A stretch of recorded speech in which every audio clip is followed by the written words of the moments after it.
Welcome students. चलिए तो इस सेकंड पार्ट में हम लोग देखते हैं क्वेश्चन नंबर 57 से आगे। इससे पहले के क्वेश्चन जो एप्टीट्यूड के थे हमने फर्स्ट पार्ट में कवर कर लिया है, तो चलिए देखते हैं।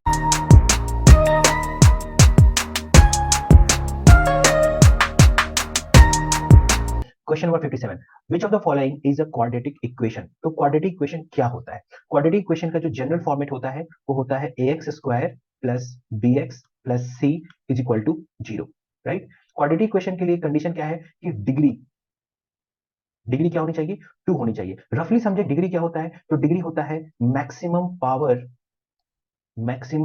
Power of variable. राइट। जैसे कि आप यहाँ पे देख सकते हैं मैक्सिमम पावर क्या है यहाँ पे 2। बाकी टर्म्स में अगर पावर देखें तो यहाँ पे वेरिएबल का पावर क्या है? 1। इसमें वेरिएबल का पावर क्या है? कुछ नहीं है, तो आप इसको ऐसे ही समझ सकते हैं, एक्स रेज टू पावर 0। क्यों? क्योंकि एक्स रेज टू पावर 0 1 होता है, हम इसे एक्स रेज टू पावर 0 लिख सकते हैं। सो यहाँ पे वेरिएबल का पावर 2 है, यहाँ पे 1 है और यहाँ पे 0 है, तो मैक्सिमम पावर क्या है वेरिएबल का? 2 है, इसीलिए ये क्वाड्रेटिक इक्वेशन हो सकता है। लोग जनरली इतना ही जानते हैं, इतना ही पे ध्यान देते हैं। राइट। बट इसके अलावा भी एक कंडीशन है जो हमें इग्नोर नहीं करना चाहिए। वो कंडीशन क्या है? वो कंडीशन है कि देखो, ए 0 नहीं होना चाहिए। बी और सी पे कोई कंडीशन नहीं है, B and C belongs to your real number. Right. ये कुछ भी हो सकता है, लेकिन ए कुछ भी नहीं हो सकता है। क्या नहीं हो सकता है? तो ए 0 नहीं हो सकता है। ऐसा क्यों?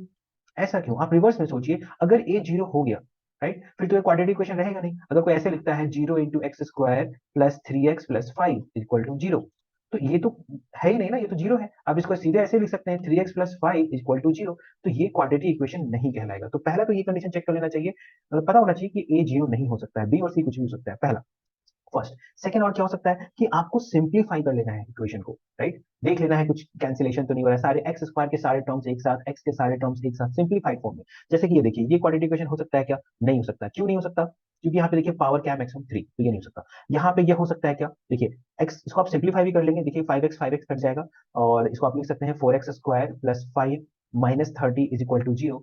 हालांकि इसकी जरूरत नहीं है, बट मैं आपको समझाने की वजह से कर रहा हूँ। -25 इज इक्वल टू 0। क्या ये क्वाड्रेटिक इक्वेशन हो सकता है क्या? बिल्कुल हो सकता है। देखिए यहाँ पे ए 0 नहीं है, बी 0 है। देखिए यहाँ पे एक्स का कोफिशिएंट नहीं है, यहाँ पे बी 0 है, यहाँ पे ए की वैल्यू 4 है, अगर आप कंपेयर करेंगे तो।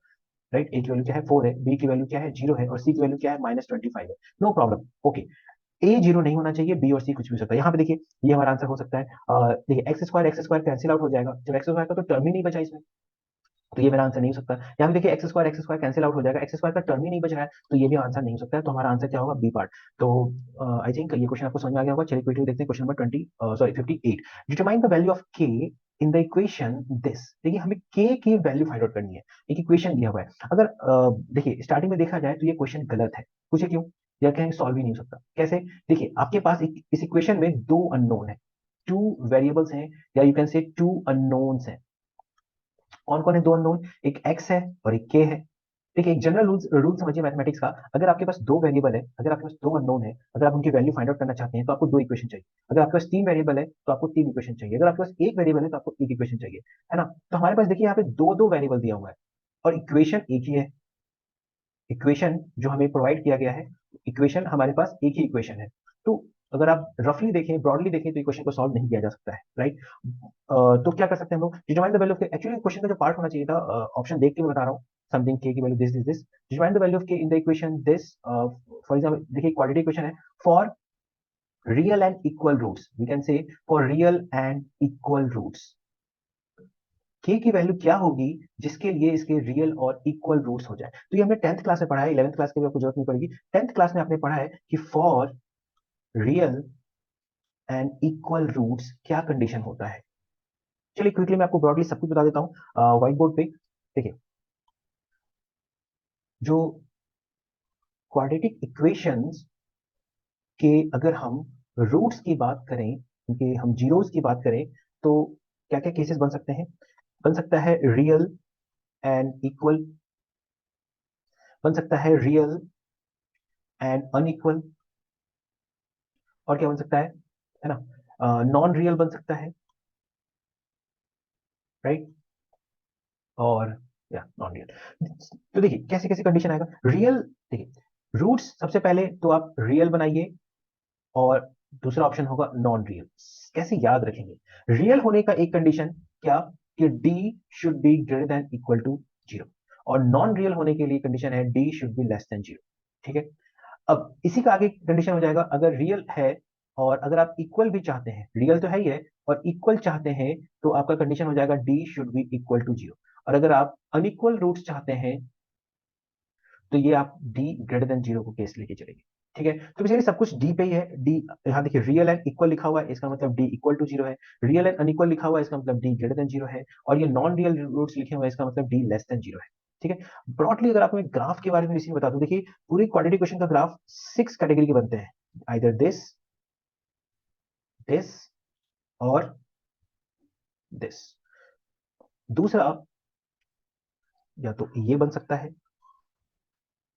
तो ये बन सकता है, या फिर ये बन सकता है। यहाँ पे मैंने ये क्या दिखाया गया है, ये मैंने केवल यहाँ पे एक्स एक्सिस दिखाया हुआ है। ये सब क्या है, ये एक्स एक्सिस के रिस्पेक्ट में दिखाया हुआ है। चलिए इसको भी यहीं पे डिस्कस कर लेते हैं। जैसा कि मैं आपको बता चुका हूँ कि यहाँ पे एम डायरेक्टली क्वेश्चन सॉल्व करवाना नहीं है, क्वेश्चन के साथ साथ थ्योरी बताना भी है कि आप क्या क्या इसमें आपको एक्स्ट्रा नॉलेज होना चाहिए। देखिए यहाँ पे, देखिए यहाँ पे दो रियल एंड अनइक्वल रूट्स दिख रहा है आपको। This is the case of real and unequal, this is the alpha, this is the beta. दो अलग अलग रूट है। यहाँ पे देखिए, यहाँ पे दो रियल एंड अनइक्वल रूट्स दिख रहे हैं, यहाँ पे alpha and this is the beta. यहाँ देखिए क्या है, यहाँ पे टच हो रहा है, यहाँ पे रियल बट इक्वल का कंडीशन है, real and equal, that is the alpha is equal to beta. यहाँ भी क्या है, रियल एंड इक्वल है, that is the alpha is equal to beta. यहाँ क्या है, नो रियल रूट्स। क्यों? क्योंकि देखिए ये कहीं भी एक्स एक्सिस को कट ही नहीं कर रहा है, कहीं भी एक्स एक्सिस को कट ही नहीं कर रहा है। आप इसको कितना भी एक्सटेंड कर लीजिए, ये एक्स एक्सिस को कभी भी कट नहीं करेगा। So that's the no real root. The meaning of root is where it cuts the X axis. ठीक है, सिमिलरली नीचे भी देखेंगे तो नो रियल रूट्स, क्योंकि कभी भी एक्स एक्सिस को कट नहीं करेगा। ठीक है, तो एक ही चीज के दो दो केस बन रहे हैं, इनको कैसे डिफरेंशिएट करते हैं? ये डिफरेंशिएशन होता है ए से। ए क्या होता है, जैसे हमारा इक्वेशन होता है a x square plus b x plus c equal to 0। तो ये a coefficient of x square decide करता है ग्राफ कैसा होगा।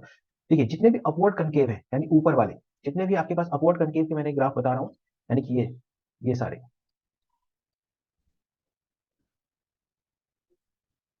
राइट, जितने भी ये ऊपर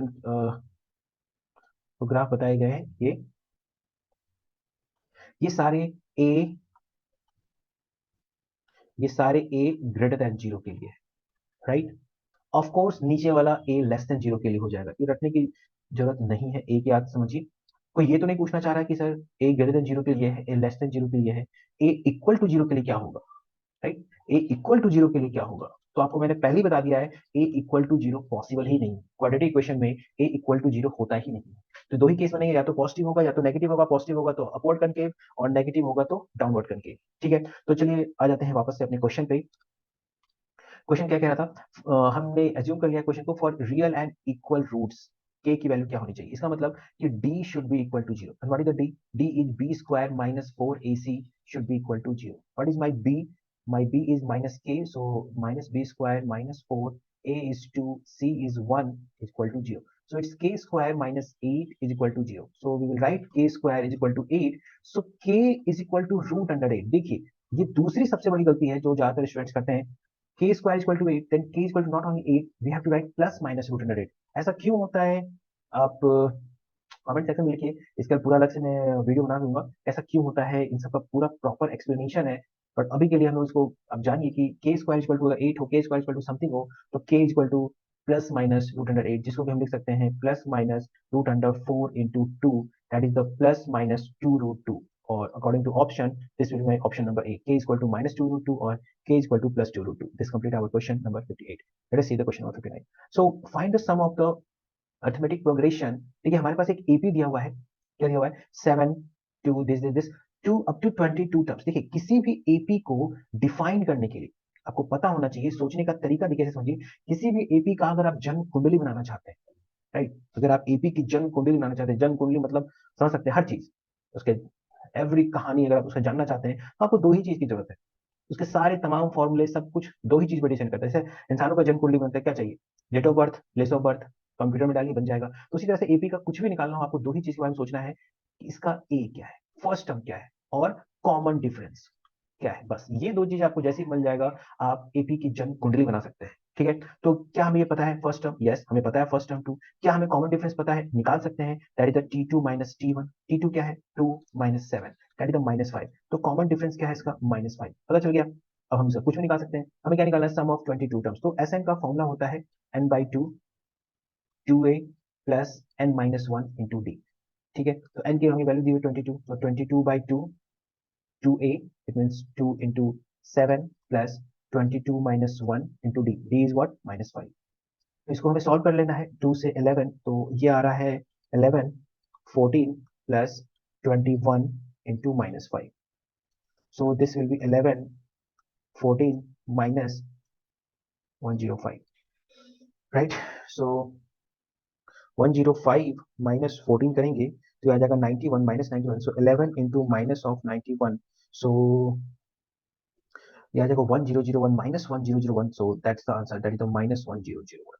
so this complete our question number 59।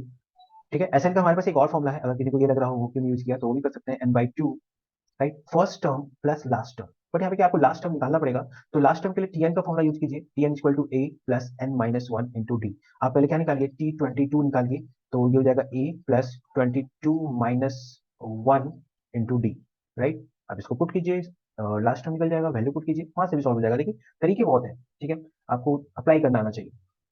Next, write the formula for the first n positive terms, right? Write the formula for the sum of first n positive integers। देखिए इसमें फिर से बहुत सारे टर्म्स एंड कंडीशन आ जाएंगे। Integers कितने type के होते हैं? इंटीजर्स जनरली लोग जानते हैं, one is the positive integer, one is the negative integer. You know positive integer कहाँ से स्टार्ट होता है? पॉजिटिव इंटीजर 1 से स्टार्ट होता है, 1 2 3 and so on. Negative integer कहाँ से स्टार्ट होता है? -1 -2 -3 and so on. So what about the zero? Zero कहाँ है? जीरो तो ना तो यहाँ है ना वहाँ है। इसी कारण से देखिए दो और कैटेगराइजेशन किया जाता है जो आपको पता होना चाहिए, that is the non negative integers and the next one is non positive integers, है ना। अपने नेम से चलता, देखिए इसने क्या कहा, नॉन नेगेटिव इंटीजर, नेगेटिव नहीं होना चाहिए। वो ये नहीं कह रहा पॉजिटिव है, बट ये कह रहा नेगेटिव नहीं होना चाहिए। पॉजिटिव है या नहीं मुझे उससे मतलब नहीं है, नेगेटिव नहीं होना चाहिए। तो हम जानते हैं zero is neither negative non positive, so it will include zero है, so non negative, 0 1 2 3 and so on. Non positive, देखिए पॉजिटिव नहीं होना चाहिए, नेगेटिव हो मुझे उससे कोई फर्क नहीं है, हो ना हो मुझे कोई फर्क नहीं पड़ता, बस पॉजिटिव नहीं होना चाहिए। सो जीरो विल इंक्लूडेड है, 0 -1 -2 -3 एंड सो ऑन। सो देखिए हमें यहाँ पे ध्यान देना चाहिए कि यहाँ पे बोला क्या है, यहाँ पे देखिए पॉजिटिव इंटीजर्स बोला है ना। तो इसका मतलब हमको स्टार्ट कहाँ से करना था, 1 + 2 + 3 + dot dot dot dot dot up to the N terms. या आप एपी से भी कर सकते हैं, या आपको डायरेक्ट फॉर्मूला भी याद रखना चाहिए, sum of first n natural number at the n/2, first term that is the a1, last term that is the n, so n into n plus 1/2, so that's the D option। This complete our question number 60। Let's see the question number 61। The prime factorization of 650, 650 का prime factorisation quickly हम कैसे कर सकते हैं? देखिए आप factor tree से कर सकते हैं, बेसिक मेथड से कर सकते हैं। मैं इसको ऐसे कर रहा हूँ, इसको पहले ऐसे तोड़ दिया, 65 into 10, 65 को मैंने कैसे तोड़ दिया, आई नो 13 5 जो 65, so I have broke it down 30 into 5, और 10 को मैंने तोड़ दिया 5 into 2, दैट्स ऑल। सो हम लोग लिख सकते हैं 13 into 5 square into 2, तो 13 into this option number B। This complete our question number 61। Let us see question number 62। Write the irrational number from numbers from the following। We have to find the irrational number। So what is the irrational number? तो irrational number के लिए पहले आपको rational पता होना चाहिए, right.